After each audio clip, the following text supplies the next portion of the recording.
going on, Jerome? So the biggest question mark for the Vikings heading into the season is what is JJ McCarthy going to be like? Is he going to be first ballot Hall of Famer or second? Don't know. But I obviously have a lot of hope in JJ McCarthy, highest drafted quarterback in team history.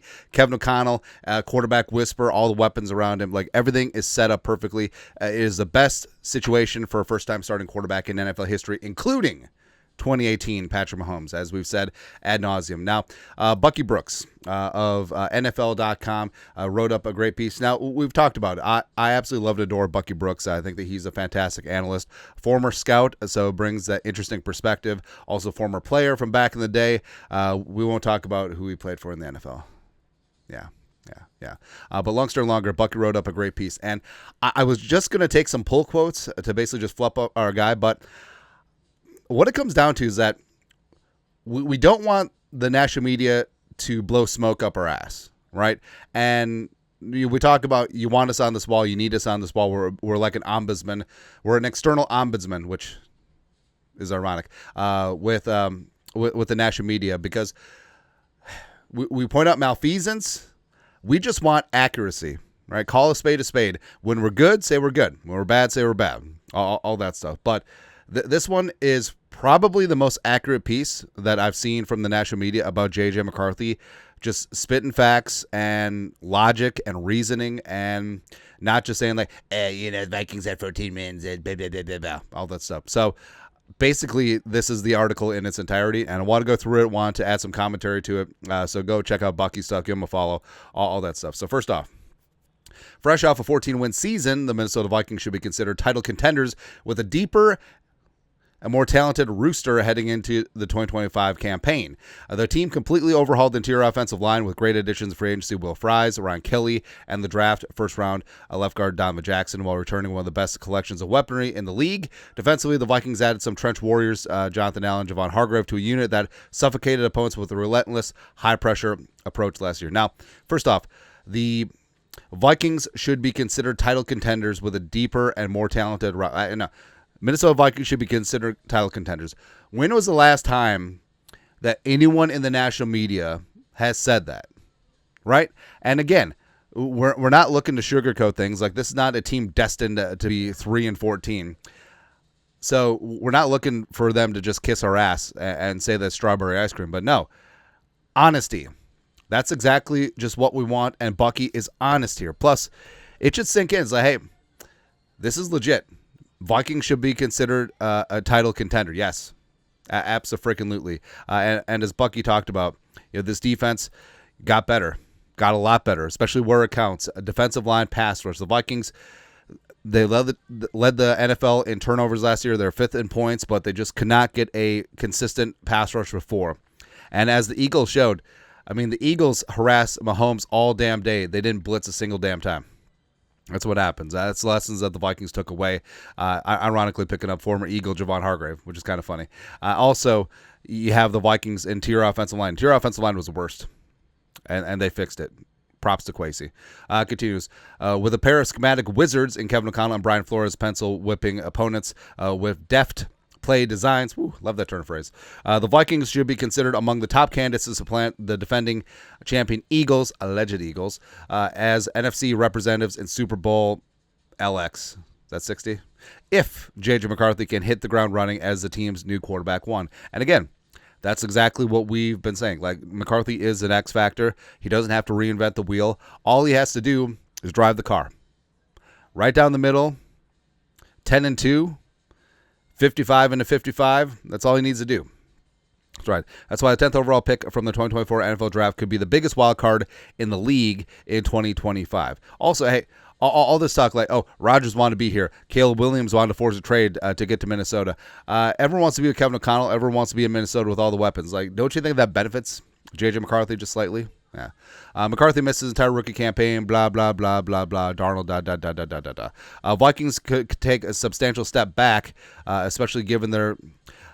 On the other hand, if the second-year pro struggles in his first real NFL action, the Vikings could take a substantial step back, especially given their challenging schedule and placement in the loaded NFC North, which is kind of fair, but also for all the reasons. Like, J.J. McCarthy has played in a pro-style offense at Michigan. He knew his role, basically be a game manager, take care of the football, don't throw picks, and make big-time throws on third down. That's exactly what he did at Michigan. That's exactly what he has to do here with the Vikings. And as we said, it isn't all on his shoulders, right? He can come in and just be a guy, and a couple years down the line, when it's time to pay him, he has to be the guy. But as of right now, again, just drive the car, man. In JJ's de facto debut season, the stakes are exceedingly high, and I believe he'll deliver. Though Darnold posted 13 games with a passer rating north of 100, I think McCarthy will be an upgrade over the journeyman as an athletic game manager with efficient production. Also, when's the last time we had an athletic quarterback that can actually run? I do. Well, I mean Joe Webb, but Ponder. So I remember Ponder as a rookie when he came in for Donovan McNabb, where it's just like, oh, Ponder scrambles for a first down on third down. That's amazing. And then you realize that he did that all the time because he didn't go through his progressions and he was kind of scared to throw it. So it's like, oh, that's what he does. But McCarthy's athleticism, buying extra time, moving that pocket, being a threat to run, but when he's on the move, keeping his eyes downfield because he wants to throw it, it's going to be great, man. Perhaps I'm being a little bullish on the 22-year-old with somewhat limited college experience. 28 starts at Michigan. What was his record? It was 28 starts, 27-1? Oh. And 0 regular season NFL snaps. Oh, guess what? Jaden Daniels had 0 NFL snaps before last year. Also, Jaden McDaniels has 0 NFL snaps, but I still take McDaniels. But the McDaniels becomes Scottie Pippen, man. It's great. But the combination, well, hopefully, Anthony Edwards' son will not start dating McDaniels' ex-wife, like Jordan Pippen. Anyways, but the combination of McCarthy's game and O'Connell's scheming should enable Minnesota's offense to keep humming with the youngster under center. Oh yeah, JJ McCarthy and JJ McCarthy thrown to Justin Friggin Jefferson, standing 6'3", 219, the pride of. I forget which suburb he's from Illinois. It doesn't matter. With plus arm talent and athleticism, McCarthy expands the playbook with skills as a mobile playmaker. He can operate within the pocket or on the move, allowing the Vikings to mix traditional dropbacks with bootlegs, movement-based passes to keep defenders guessing on the launch point. In addition, McCarthy's ability as a runner could enable Minnesota to dial up read option plays in goal line and short yard situations. Now, that's great, but that's what's weird. Like, RPOs are all the rage right now in college. JJ McCarthy was very limited. I think there's a fistful of RPO plays. But Michigan, with Harbaugh, was a very traditional meat and potatoes offense, man. It's kind of weird. But, of course, that can be in Kevin O'Connell's back pocket because McCarthy certainly can digest sort of the simplified one read and go type offense, right? And also given his mobility, right? O'Connell has shown the ability to adapt and adjust to different quarterbacks, accentuating the strengths of each one. In his 3 years with Minnesota, Kevin O'Connell's impressively game plan with Darnold, Kirk Cousins, Josh Dobbs, a passion. Let's be honest here. The Passionate era was a lot. He played like 6 quarters of amazing football, and it was fun, man. Nick Mullins. Nick Mullins almost had 2 400-yard passing games with Kevin O'Connell, and even Jaron Hall directing the offense.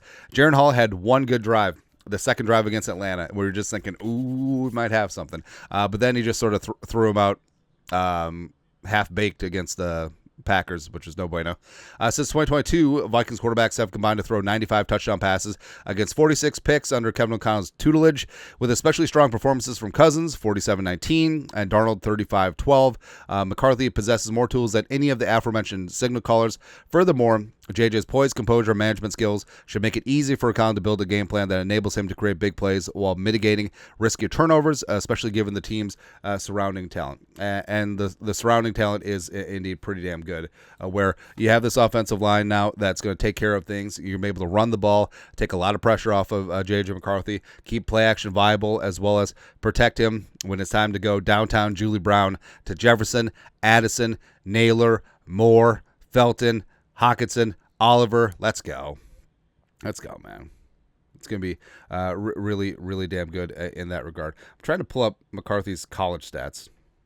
It doesn't matter. But J.J. McCarthy in college did have a very good touchdown interception ratio. Definitely took care of the football. Next, A stellar supporting cast has significantly boosted Minnesota's rotating cast of quarterbacks, with Jefferson and company elevating each passer's play. The Vikings' perimeter weapons make the game easy for the quarterback, given their precise route running ability and catch and run skills. In addition, Jefferson, who just earned first-team All-Pro honors for the second time in the past 3 seasons, Jordan Addison has emerged as an elite complementary wideout, while TJ Hockenson is one of the game's more productive tight ends.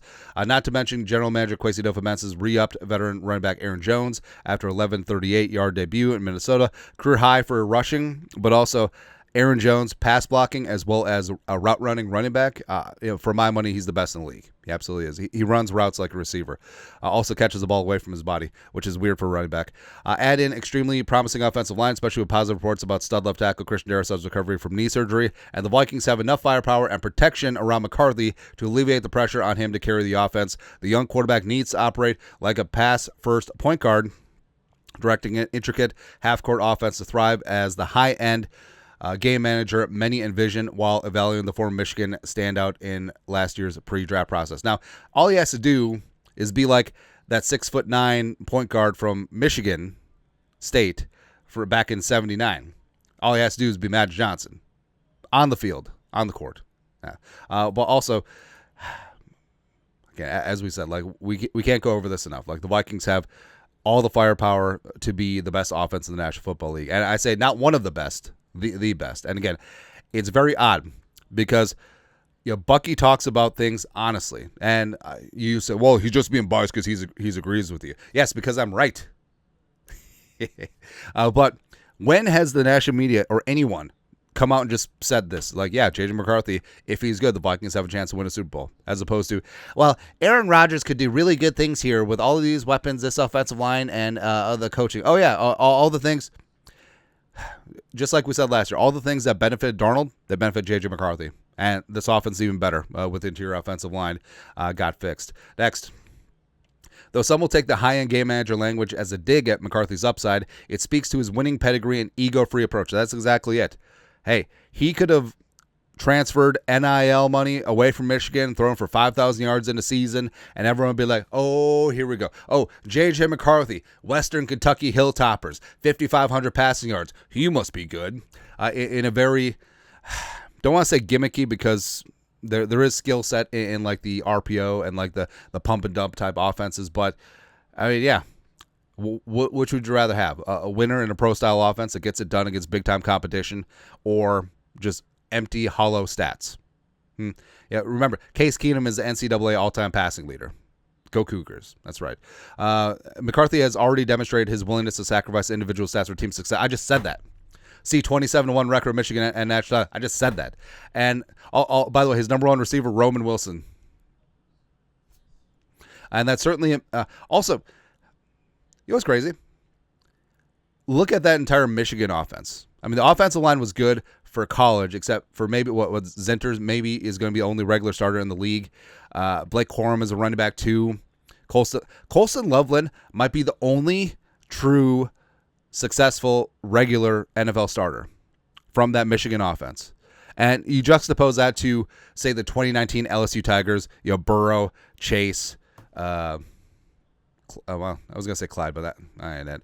But also who's on the actually, I think Ed Ingram was a backup on that offensive line, so take that back. Or the 2001 Miami Hurricanes, right? So these dominant college teams, I mean, they're loaded with NFL talent. Look at the Buckeyes last year.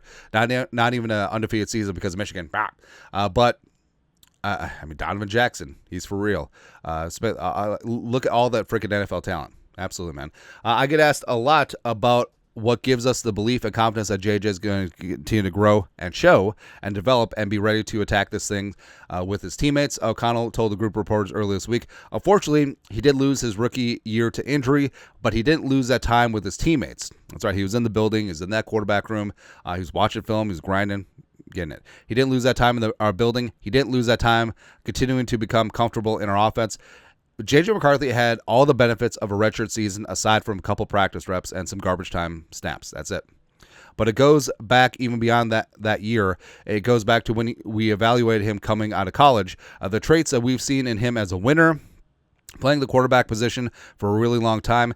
There's a reason why we selected him, and the belief that we've had in him goes back to even before making that selection. So the belief just continues.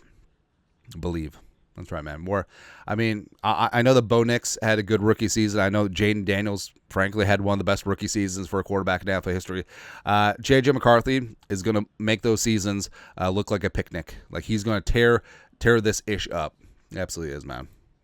It's a small sample size to be sure, but McCarthy's flashed impressive skills as a rhythm passer. In his own preseason game last year, he dropped a series of dimes on in-breaking routes, showing superb timing and anticipation. Well, he was playing against twos. He was playing with twos.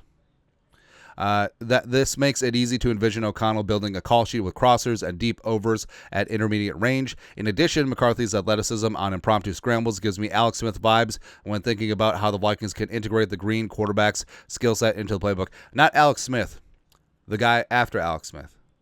Remember, Alex Smith was a running quarterback coming out of Utah, like Urban Meyer and stuff with the Utes. Come on. With a stout O-line to control the trenches, the Vikings can establish the ground game, creating big play opportunities on play-action passes when opponents overreact to Jones, Jordan Mason and company, splitting creases. In addition, the upgraded line could handle some of the pass protection calls commonly assigned to the quarterback, lowering the stress on McCarthy at the line of scrimmage. And, yeah, Kelly can certainly take that off of his plate for now, and that's something where, hey, McCarthy eventually will be calling protections at the line, but just take that off his plate for this moment in time. McCarthy's play will ultimately determine whether the 2025 Vikings reach their ceiling and make a serious run for a ring, but Minnesota has created a stellar environment for a first-time starter. Consequently, I believe this wild card will come up aces. This is a great piece. And there's a reason why we read every single word, because Bucky is absolutely correct. He is absolutely correct about JJ McCarthy. He's correct about all the talent on offense. He's correct about all the talent on defense. The Vikings, hey, if JJ McCarthy comes up aces, and again, he doesn't even have to come up aces, right? He can come up as like the 8 of clubs. And guess what? The Vikings are going to win. Actually, no, 8 of spades, because it's a better suit. That's right. And that's all he has to do, man. So that's why... Yeah, I know we're the purveyor of purple positivity, but this is honestly one of the most anticipated seasons that I can remember. All right, and I mean, sometimes success comes out of nowhere. I mean, last year we thought that the Vikings were going to be decent. Obviously more than 6.5 wins, the over-under. But now this team is all in. And Kwesi having that cap space thrown around, doubling down on positions of need on both offense and defense, especially in the trenches. They're going for it. And guess what? Got a winner with the right mentality, works his ass off, has a hose for an arm, threatens every single blade of grass, and he's with probably the best quarterback communicator and play caller in the National Football League right now. Now, ideally, he'll have better play calls on 3rd and short, 4th and short, and red zone, but we'll work with that. Again, this season has a chance to be very special, and it isn't all on him. All he has to do is drive the car. Just don't crash. That's it, man. But your thoughts are thoughts. Bucky Brooks writes probably the most accurate piece that we've seen this offseason about the Vikings and JJ McCarthy. Fantastic, Bucky. Let us know your thoughts, our thoughts, comment section. You guys are the best. You know what to do. Skull production value.